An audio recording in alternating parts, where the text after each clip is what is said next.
Barack Obama's DNA did not confirm the story America told about him.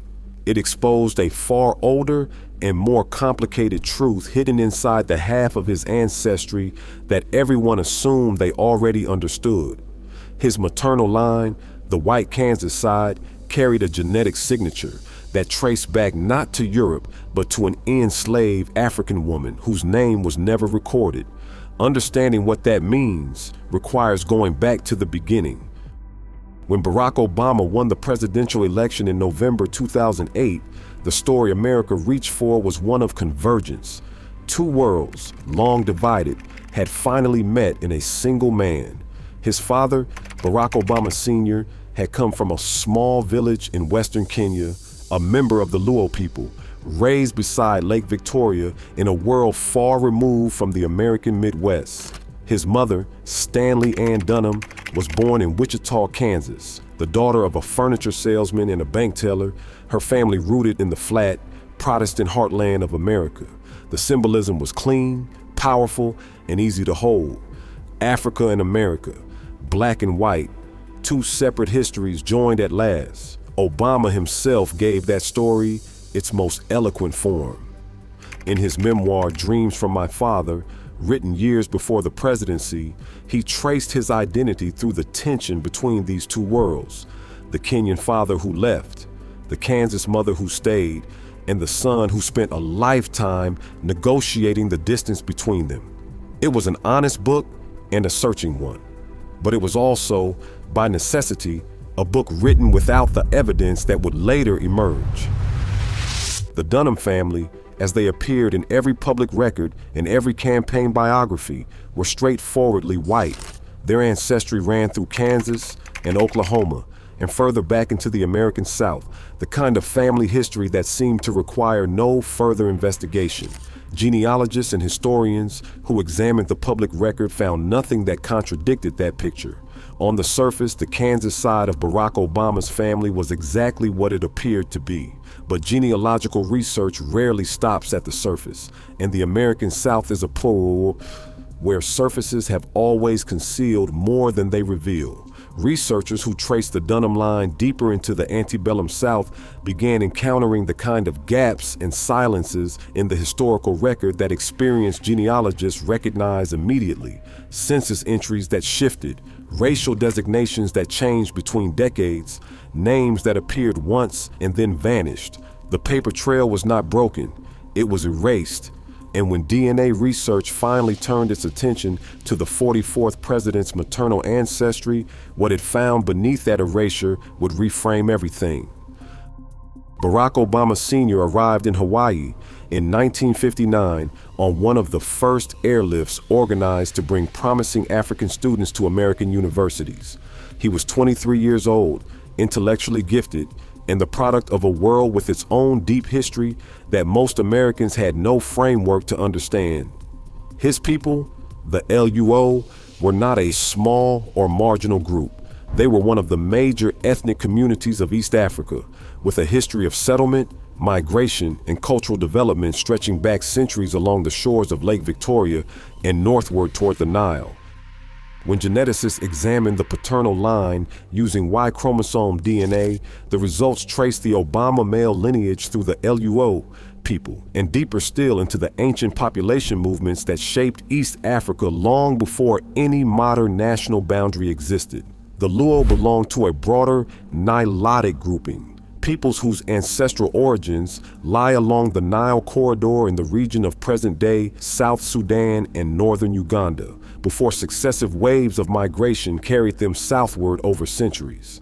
The Y chromosome markers found in the Obama paternal line placed his male ancestry within this ancient Nilotic stream, a lineage connected to some of the earliest complex human settlement along one of the world's great rivers. It was not the ancestry of a simple village farmer. Though Obama Sr.'s own father had herded goats in Kogelo, it was the ancestry of a population whose deep history touched the fringes of the ancient world, whose genetic signature carried the record of migration spanning thousands of years across a continent that remains, in the Western imagination, perpetually reduced to a single undifferentiated story. The paternal findings were significant. They added texture and depth to a lineage that public narrative had flattened into a single word: Kenyan. But among the researchers who had spent years working on this investigation, there was a shared understanding that the paternal line, compelling as it was not where the most consequential discovery waited. The Kenyan ancestry was the half of Barack Obama's story that the world had always known existed. The surprise was coming from the other direction entirely. Stanley Ann Dunham was not a woman who fit comfortably inside the story her family's public record told. She spoke 4 languages, studied anthropology at the University of Hawaii, and spent much of her adult life in Indonesia conducting field work on rural economics. She was, by any measure, an unconventional person from a family that appeared, on paper, entirely conventional. Her parents, Stanley Armour Dunham and Madeline Payne, had grown up in small Kansas towns, married young, and followed the post-war American current from the Midwest to the Pacific. Their ancestry, as documented in census records and church registers, pointed uniformly back toward England and the Protestant farming communities of the American interior. That was the documented story. The genealogical story was more complicated. When researchers began tracing the Dunham maternal line beyond the Kansas records and into the deeper American South, they encountered the kind of ancestral terrain that makes professional genealogists slow down. The line ran through Georgia and the Carolinas, into communities where the antebellum racial order had produced generations of children whose parentage was legally obscured, socially suppressed, and administratively erased. In the census records of that era, racial designations were not self-reported. They were assigned by enumerators who had their own reasons, personal, political, and financial, for recording what they recorded. A family that crossed the invisible line between black and white did not always cross it cleanly, and the records reflected that instability. Researchers identified individuals in the Dunham ancestral chain whose racial classification changed between census years. A person recorded as one designation in 1850 appeared under a different one in 1860. It was not an anomaly, it was a pattern, and it was the kind of pattern that experienced genealogists had learned to treat not as clerical error, but as historical signal. Something in this line had been reclassified, and the reclassification pointed in a specific direction. The documentary evidence was fragmentary and, taken alone, inconclusive. It could support more than one interpretation. What it could not do, on its own, was deliver a definitive answer. That would require a different kind of evidence entirely. The tools that modern genetic genealogy brought to this investigation were not available to the historians and biographers who spent decades working on Obama's family history. Documentary research, however skilled, is constrained by what was recorded, and in the antebellum American South, what was recorded was designed to serve the interests of a slave-owning society. Names were omitted, relationships were obscured, entire lives were compressed into a single line in a property inventory. The archive, in other words, was not neutral. It was a product of power, and it preserved what power wanted preserved. DNA does not follow those rules. Mitochondrial DNA, passed exclusively from mother to child without recombination across every generation, carries a genetic signature that no legal system can expunge and no census enumerator can reassign. It is the one form of evidence that the architecture of American slavery could not reach. A woman could be stripped of her name, her children, her legal existence, and her place in any official record. But the mitochondrial signature she passed to her daughter and her daughter passed to hers survived every erasure intact. Mitochondrial DNA is uniquely unbroken. The research team focused on the direct maternal line running through Obama's mother, Stanley Ann Dunham. Mitochondrial DNA traces only that single unbroken chain, mother to mother to mother, reaching back through centuries without deviation. The task was to sequence that line's haplogroup, the genetic population marker that identifies where in the world a maternal lineage originated, and compare it against the global reference database that decades of population genetics research had assembled. Haplogroup was the key concept. The comparison was straightforward in design, even if the history behind it was not. If the Dunham maternal line was what the documentary record suggested, a lineage of European origin running back through Protestant farming communities in England and the American interior. The haplogroup would reflect that. It would sit within the European population clusters that account for the overwhelming majority of white American maternal ancestry. If the documentary record had been concealing something older, the haplogroup would land somewhere else entirely. The samples were processed, the sequences were read, and the result was not ambiguous. The mitochondrial DNA drawn from Obama's maternal line did not place his ancestry in Europe. It placed it in Africa. Specifically, the haplogroup identified belonged to the L family, the deep ancestral cluster associated with sub-Saharan populations, and within that, to a branch whose closest living relatives are found today among populations in present-day Cameroon and Nigeria. This was not a trace signal or a statistical probability. It was a definitive placement.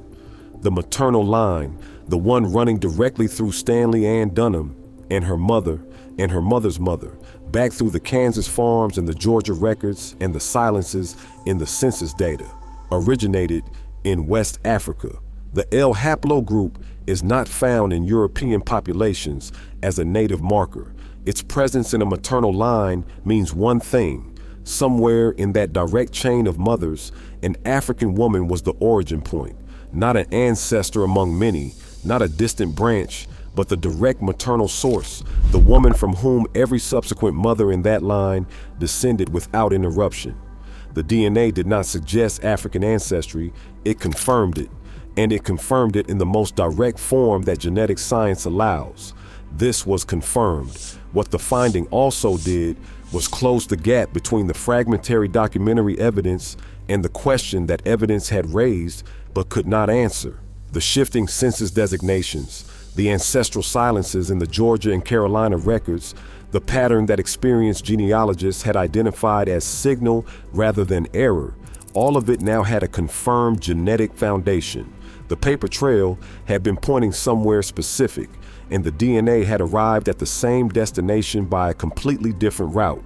The two lines of evidence, documentary and genetic, now converged on the same conclusion. Somewhere in Barack Obama's direct maternal ancestry in the antebellum American South, an African woman had lived, had children, and had passed her genetic signature forward through generations that the American racial system progressively reclassified as white.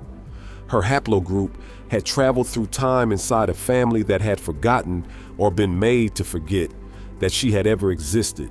The science had not discovered something new. It had recovered something old. The African maternal haplogroup was the most significant finding, but it was not the only one.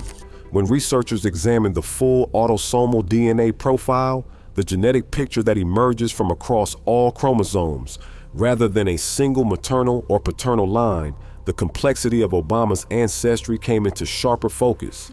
Autosomal testing measures the combined contribution of all ancestors within a genealogically recent range, typically the last 5 to 10 generations, and what it revealed was a portrait of American history compressed into a single genome. The African contribution registered clearly, drawn primarily from the paternal Kenyan line, but present also in the maternal profile in ways consistent with the haplogroup finding. The European ancestry on the maternal side was substantial, reflecting the documented Dunham heritage, and the geographic distribution of those European markers pointed predominantly toward the British Isles, consistent with the family's traceable English and Irish roots. That Irish connection carried its own historical footnote.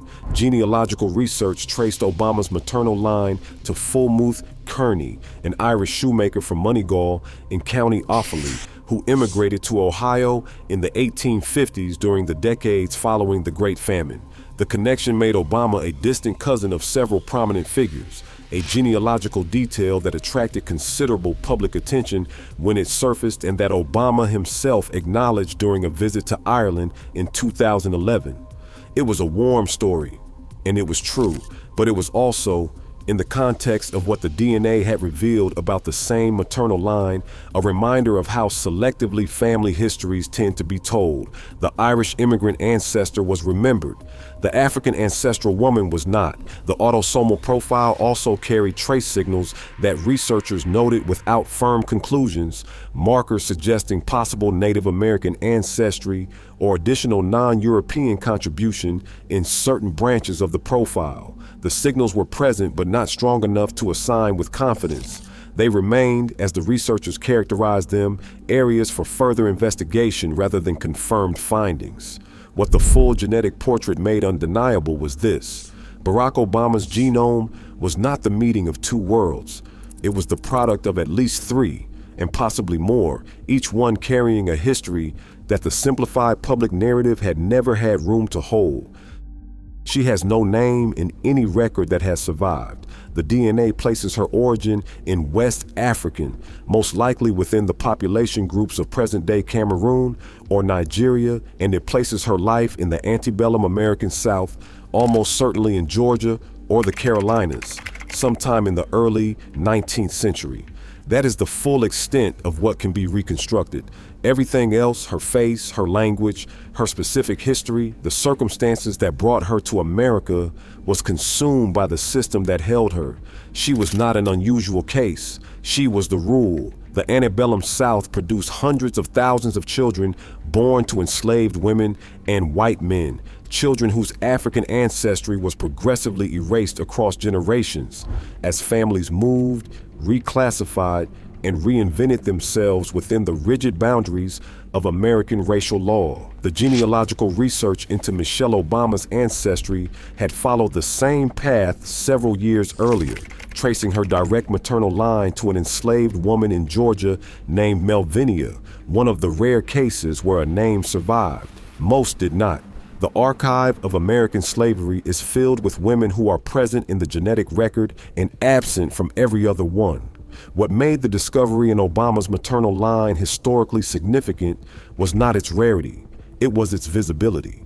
Because this particular line of descent led to the 44th president of the United States, the research that recovered it was thorough, well-funded, and widely reported. The same genetic reality runs through millions of American families whose ancestry has never been examined with the same rigor. Families that identify as white, that have identified as white for 5 or 6 generations, carrying African haplogroups that no one has yet looked for. The unnamed woman's genetic signature had traveled through time inside a family that the American racial system had reclassified and that history had recorded as white. It had passed through Kansas farms and post-war suburbs in a childhood in Hawaii and Indonesia, and it had arrived intact and unmistakable in the cells of a man who stood before the world as the embodiment of a very different kind of American story. She left no name. She left her code, and the code did not forget her. The discovery did not change Barack Obama's identity. It changed what his existence demonstrated. There is a difference, and it matters. Identity is personal, shaped by experience, memory, and choice. What the DNA revealed was something beyond the personal.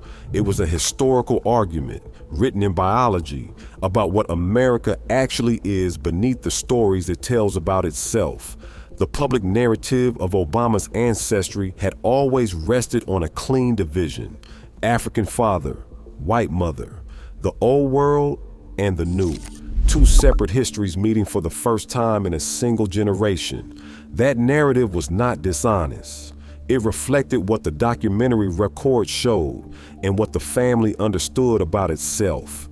But the documentary record had been shaped by a system designed to produce exactly that kind of clean division, to place people on one side of a line or the other and keep them there, legally, administratively, and generationally. The DNA evidence revealed what that system had buried. What it buried in this case was the genetic signature of an enslaved African woman, passed forward through 6 or 7 generations of a family that American law and American record keeping had progressively reclassified as white.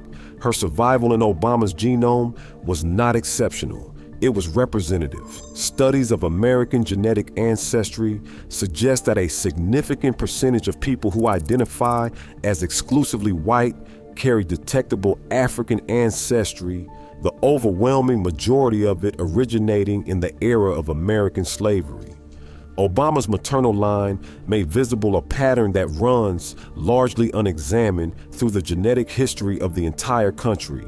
When Obama placed his hand on the Lincoln Bible and took the oath of office in January 2009, he did so as the son of a Kenyan father and a Kansas mother. That was true.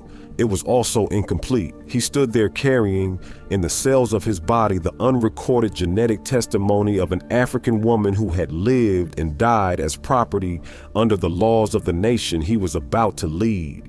No speech acknowledged her.